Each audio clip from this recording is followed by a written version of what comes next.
BUSD, a lot of the improvements we've made to the system and optimizations we've made alongside Mithril, that sustainability category we think will be fine, meaning that the network can scale to millions to billions of users and it's not going to fall in on itself. And then finally, on self-determination, really have to get to a point where not only is there a bureaucracy that is very inclusive for the community, that bureaucracy is legitimized by the voting of the community, the endowment of the community. And this is somewhat implicit, but it needs to be made explicit through Catalyst. So we're well on schedule for all of these things. It's been a colossal effort, and I'd like to thank all the people involved in it. More than 500 people across multiple organizations have had a say, internal and external. It's been just a lot. Just getting Cardano done, this concept of what is required to really make a great impact with Basho, Voltaire, and cleaning up the remainder things in Goguen and Shelley. It was certainly definitely a work in program and project management, and it's really impressive to see what's been done. But rubber has to hit the road. A few other updates as well. If you want to see me in person, I will be at Consensus June 9th to 12th. I believe that's going to be held at Austin, Texas. Usually they hold it in New York, but because of COVID, I guess they moved it to Texas because it's a little easier to put on big events there. And we're going to try to have a big Cardano event there as well, and bring a lot of the Cardano community, especially dApp developers, the foundations, and others. A lot more to say on our efforts with the VC side. So many of you know about the C Fund, and it's trying to take positions and help out people in the DeFi ecosystem of Cardano. We'd also like to replicate that for geography-specific funds, starting with Africa. So not much to say today, but we will certainly have more to say in the coming months on that. In terms of other updates, science is progressing pretty quickly. There's going to be a blog post imminently on pipelining, and then there's going to be a follow-up blog post in a few weeks, probably on input endorsers. I was kind of hoping to get the input endorsers blog put out in February, but it looks like that's more of a Marchy thing. But generally speaking, it'll kind of outline design principles, challenges, and why these things are interesting, and what value they have for scalability. And then some papers will come to follow.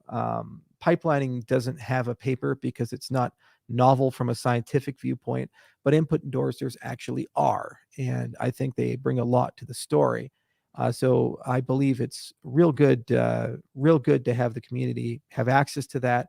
And this is one of those areas where it's a major leap forward in terms of scale and performance. We kind of worked our way up to it. The company wrote the parallel chains paper, and then also introduced the concept of input endorsers in the original Ouroboros paper. And then if you guys are really astute about our publications, you would have noticed the Ledger Redux paper as well. So the corpus has kind of been moving and stacking and moving and stacking towards a direction, but you have to put a design on the table. And this is the first time where we've kind of pulled the threads together for a particular design that doesn't suffer from problems with DDoS attacks and so forth. It turns out it's a tricky problem, but the good news is we have a pretty good idea of that. And now it's just translating it to engineering speak for the post-fossil hard forks to roll out. So that's going to be a lot of fun to talk about. Another big event that is imminent, so it's coming this month and next month, is the launch of Mamba. Now, Mamba has been in the works for years. It's the Ethereum Classic code base that we took and ported and modified, put OBFT on top of, and now are bringing to Cardano. And what Mamba is it's an introduction to the entire sidechain strategy for Cardano. So many of you know, the paper I wrote back in 2016, the Why Cardano, talked about this idea of the Cardano settlement layer and then the Cardano control or computation layer. We kind of use both terms in the documentation. But basically the idea is that the settlement layer would establish a root of trust, be very safe and very effective, and built in a way that it could easily spin up these computation layers that would have different computational and accounting models. So the biggest difference between us and Ethereum is we use extended UTXO and Plutus. Ethereum uses Solidity and EVM. It's an accounts-based model. Okay, so you can try to emulate that on the base ledger, but it adds a lot of unnecessary bloat and complexity and attack vectors. So it makes a lot more sense to run a side chain. So for years, we've been chasing different ideas of how to operationalize that, what technological foundation should it be under. We looked a lot at the K framework, for example, and other ideas. But Mamba is really the first time, I'd say, in the project's history where we've converged to a point where we have a very crystallized viewpoint of not only how to connect the chains together, how to operate the side chain, but then also a generic footprint that if you, the user, want to create your own side chain, how that process works. Now, why this is so exciting for stake pool operators and people who run the side chains is that it actually creates separate revenue streams. If you have side chains, they can have their own tokens and tokenomics. And if you're a stake pool operator and you're operating not just Cardano, but also the side chains, means that you'll actually get multiple tokens in your revenue stream for running your consensus node, which is real exciting if you think about it. So there's certainly a lot to come in the next 60 days about that story. And throughout the year, you kind of see this stuff roll out. Milkomeda kind of demonstrated already how a third party would do that. And then obviously the Mamba approach is a different way, and hopefully the canonical way, because it's made an abstraction so many people can follow that. Future chains will be things like, for example, the Catalyst voting network. That's on the Jormungandr code. It'll converge the same type of technology that Mamba has, and then it'll be a sidechain of Cardano and run by Cardano. And hopefully you, the community, will launch lots of these things. So look for that as well. We should have a lot more to say at Consensus about it. We'll do some presentations, and we'll have some of the people who are core parts of that team come out and kind of play around with it. Also, it means you'll be able to do hackathons in both Plutus as well as Solidity and EVM. So it's really up to you to decide what programming model makes the most sense. It's a bittersweet thing when you look at all the progress that's made and where we're at. It's bittersweet from the perspective that we're almost done with the original vision of all the things one would need for a third generation cryptocurrency. And it's a beautiful vision. It's been a long road. It's been a lot of work. Never in my wildest dreams did I imagine that we would have made so much progress and solved so many amazing problems. And now the next phase, when you say things like self-determination, self-governance, means that it's going to be as much you, if not more so, than it is anything I could ever come up with. So I'm excited to work with you guys in the community. I'm excited to see where these open source project structures grow. As many of you know, I'm a huge supporter of floss. We have a policy here at IO not to pursue intellectual property. We've never, despite the fact publishing 130 papers, filed for a patent. And all our software that I'm aware of is under some form of open source license. If we ever release it in a public repo, I mean, there's obviously code that we write internally, but we always end up open sourcing it at some point. So we believe in that. But it's one thing to say others can take it and do what they will. It's another thing to say, let's work with others towards a common goal and build. And that requires a different mindset, management structure, mentality. It also requires an acknowledgement that things may be a little tougher when it's just a small group of people, or you can get everybody in a room and eat a pizza with them and talk it out. You can get things done fast. But when you talk about millions of people and trying to give everybody a voice, that's a difficult one. And that's something that requires a lot of more advanced governance tools and strategies. And in my view, that is the ultimate USP of Cardano. No matter how smart your founder is or capable, they all have their flaws and they all have their benefits, but no one is smarter than everyone, and no one is more capable than everyone. So the better job we do at bringing the community together and giving a solid governance and operational structure and a good bureaucracy for the open source project that is effective, the faster we can converge to brilliance. Now, there is a cost to that.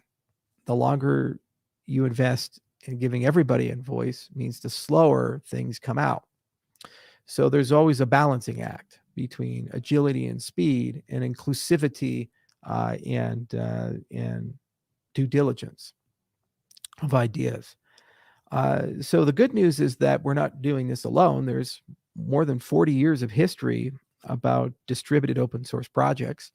In the last 20 years in particular, I'd like to believe enormous progress has been made, as demonstrated by the fact that the majority of infrastructure that we use in the world is based on open source software. And despite the fact that people are in great conflict at times with each other, there's nothing in the world that I know of that can bring the whole world together quite like open source software. So hopefully this week will give a lot of clarity. We've retrained a small legion of experts. We've gotten a lot of consultants in who've done this a lot to kind of help us along. And it is really exciting to see the transformation of Cardano towards that end.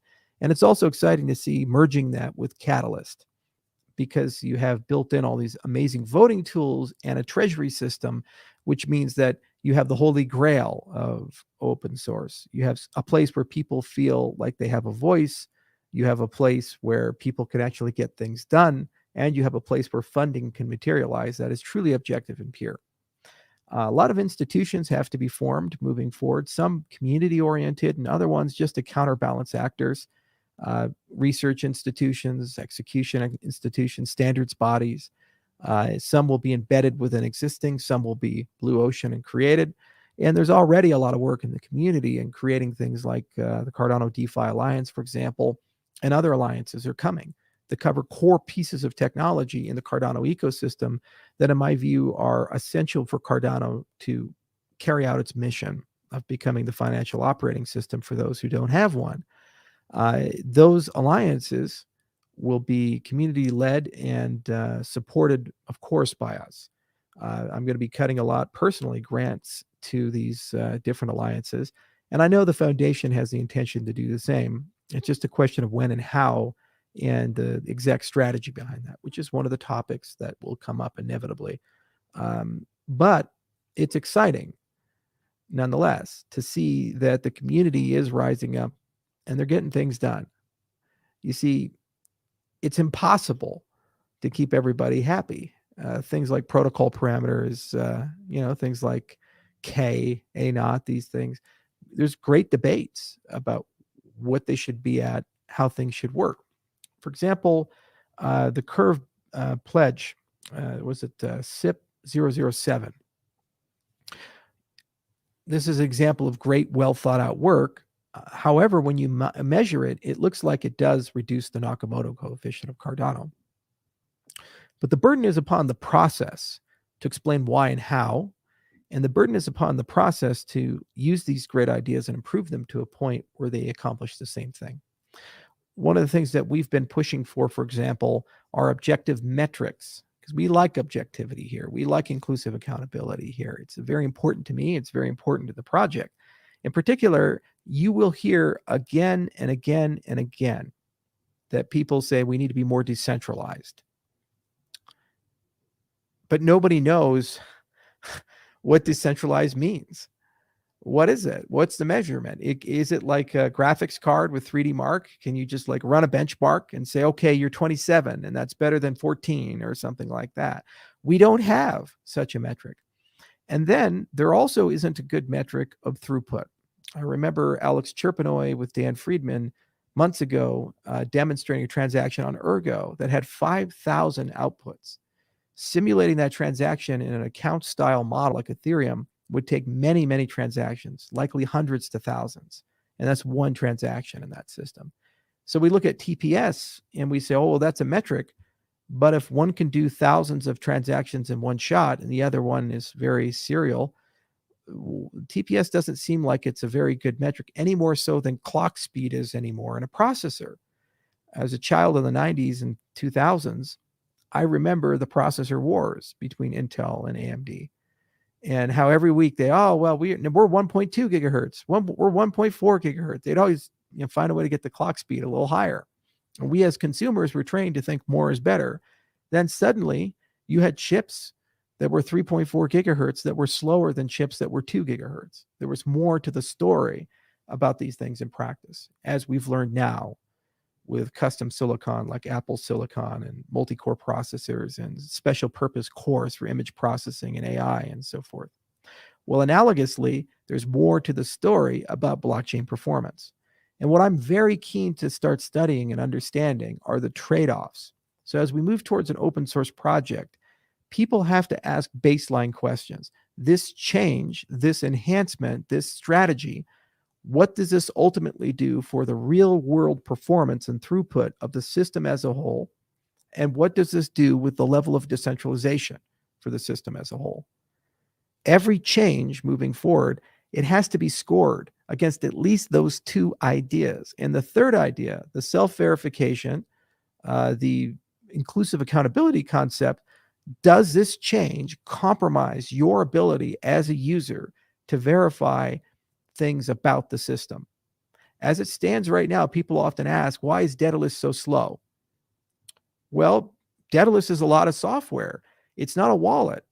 Daedalus is a server. It's a database. Daedalus is the Cardano protocol. It's running the whole stack. You're running a full node. So anyone who has a copy of that has a full copy of the Cardano blockchain. And you can see in our infancy already how heavy that can be. The point of technology like Mithril is to give you the ability to have the same level of security that that experience has, but be able to operate with a light client. However, will that be ported to all sidechains? Right now, under the current sidechains we're planning, the answer seems to be yes. It seems that that technology could work on those chains. But what if we take more exotic technology? Perhaps not. And that's something that you, the community, are going to become increasingly more involved in, to the extent that eventually difficult decisions have to be made. Every single time you do something with the technology that's been built moving forward after this year is done, there's ultimately a question of, is this going to increase or decrease decentralization? Is this going to increase or decrease system performance and throughput for the classes of applications we tend to care about? And ultimately, does this make the system more inclusive or more exclusive? More participation, less participation, more ability to verify transactions that are sent and operate light node infrastructure with full node security, or less? Are we centralizing fundamentally? Every change has to be scored this way. So this is a big item in the open source project that we've been discussing, and it's something that we care deeply about, to the extent that when we talk about founding institutions, some of those institutions embedded in academia and embedded in standards bodies will be focused on creating objective metrics, not just for Cardano, but for the industry as a whole. So we can, for the first time ever, be able to know where Cardano officially stacks up against Ethereum and Solana and EOS and all these other systems. We have crude metrics like Nakamoto coefficients, for example, but they don't accurately reflect the nuances of these protocols. And it's about time we had some rigor behind it. The good news is this is a problem that's very collaborative in nature, and it's something that everybody has an incentive to talk about. And frankly, we as consumers, we need to level up a little bit. We can't just demand raw performance at the cost of principles and philosophy. We have to demand performance while maintaining our principles and philosophy. And we can't just demand a system where we leave people behind. I shared Moxie Marlinspike's article for good reason, because a lot of Web3 is actually just Web2 and Web3 clothing, highly centralized upon with infrastructure that people like JP Morgan own. And the more centralized it is, the easier it's going to be for this space to become co-opted. We've already seen the politics of personal destruction enter this space. We've already seen all kinds of shenanigans with governments around the world doing things, both implicitly and explicitly. Now in China, I think you can have jail time for trading cryptocurrencies. And that's just one of hundreds of examples. So it's very important that we ask ourselves, what are we actually trying to accomplish? That brings me to my final point, which is the kind of a constitution or a Bill of Rights or some fundamental principles. They've always been implicit in why Cardano and in the Cardano community, and Bitcoin has them implicit in the code. And if one was asked, what are the principles and values of Bitcoin? And a lot of people would say things like the monetary policy, for example. There will only ever be 21 million Bitcoin. Put their hand on the table. No monetary policy changes, ever. Ethereum does change its monetary policy with EIP 1559 and others, and more to come. And that's fine, but that's a philosophical difference between these two ecosystems. One of the least developed areas, in addition to metrics, is the idea of meta governance, constitutions, the idea that blockchains need some form of governing principles that are explicitly there and understood. Some of you know I invested 20 million to Carnegie Mellon University to set up a center for formal mathematics. One of the things that the center is trying to do, and it's somewhat analogous to where we're at as an ecosystem, is it's trying to capture mathematics as mathematicians understand it, which is built to communicate to other mathematicians, and make it machine understandable. So take things that were in LaTeX or handwritten, things that exist in presentation code, but not in code that a machine can have an opinion on, and get it constructively to a point where a machine could understand it. Now, this is one of the hardest things you can do, and it's the first time math has gone for a major rewrite in 120 years since David Hilbert and the rest of the gang were running around like Gödel and Turing and so forth. Now, analogously, there's a question of how much should the ethics, the integrity, the soul, the intentions of the system be machine understandable? Because if they're machine understandable, you can then build protocols that can actually operate on the intent and embed them as kind of a regulator of the system for all smart contracts. This comes up a lot in the privacy space. People want confidentiality and privacy, but at the same time, they don't really like the consequences of confidentiality and privacy in certain areas. So while we would love to see dissidents in Russia who are protesting the war in Ukraine have a system that gives them the ability to freely associate and get funding and be able to express themselves and resist the government, at the same time, many people wouldn't like that same set of tools being used for child sex trafficking or terrorist financing. You see, same technology.